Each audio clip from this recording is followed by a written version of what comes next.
ప్రపంచంలో అత్యధిక జనాభా ఉన్న దేశంగా గుర్తింపు ఉన్న భారత్లో జనాభా రోజురోజుకు పెరుగుతూనే ఉంది.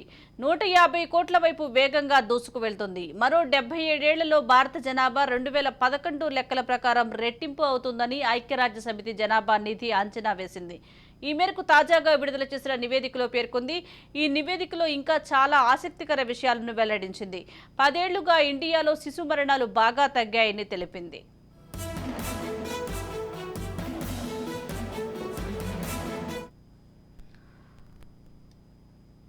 2011లో జరిపిన జనాభా లెక్కల ప్రకారం భారత జనాభా 121 కోట్లు. ఇప్పుడది 144.17 కోట్లకు చేరిందని ఐక్యరాజ్యసమితి జనాభా నిధి అంచనా వేసింది. 13 ఏళ్లలో 23 కోట్ల మంది పెరిగినట్లు తెలిపింది. ఇక చైనా 142.5 కోట్ల జనాభాతో ప్రపంచంలో రెండో స్థానంలో ఉన్నట్లు నివేదిక వెల్లడించింది. ఇక ఐక్యరాజ్యసమితి నివేదిక ప్రకారం భారత్లో యువ జనాభా పెరిగింది. జనాభాలో 14 ఏళ్లలోపు వారు 24% మంది ఉన్నారు. 10 నుంచి 19 ఏళ్ల మధ్య ఉన్న టీనేజర్లు 17% ఉండగా 10 నుంచి 24 ఏళ్ల మధ్య ఉన్న యువత 68% మంది ఉన్నారు. ఇక 65 ఏళ్లు దాటిన వారి జనాభా కేవలం 7%గా ఉంది. ఇండియాలో యువ జనాభా ఎక్కువగా ఉండటం దేశ అభివృద్ధికి అనుకూలంగా ఉంది.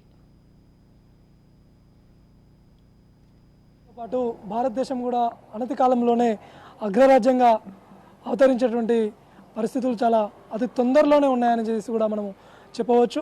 ముఖ్యంగా చూసినట్లయితే భారతదేశంలో 150 కోట్లకు జనాభా సంఖ్య చేరేటువంటి పరిస్థితులు మనము ప్రస్తుత సందర్భంలో మనం చూస్తున్నాం. 2011 జనాభా లెక్కల ప్రకారం 121 కోట్ల ఉన్న జనాభా ప్రస్తుతము 144.17 కోట్లకు చేరినటువంటి పరిస్థితి. అంటే అనతి కాలంలోనే భారత జనాభా 150 కోట్లకు చేరేటువంటి పరిస్థితి ఉంది.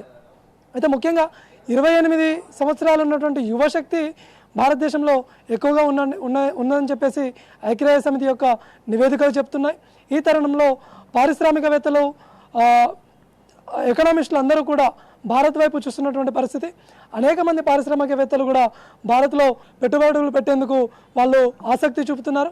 ఈ నేపథ్యంలో భారత్ అనతి కాలంలోనే అగ్రరాజ్యంగా అవతరించి ప్రపంచ దేశాలతో పోటీ పడేటువంటి సందర్భాలు మనము మరికొన్ని రోజుల్లో చూడవచ్చని కూడా మనం చెప్పవచ్చు. అదేవిధంగా భారతదేశం శాస్త్ర సాంకేతిక రంగాలలో కూడా ఉన్నత స్థాయికి చేరేటువంటి రోజులు కూడా మనము అతి తొందరలోనే చూసేటువంటి ఆస్కారం ఉంది.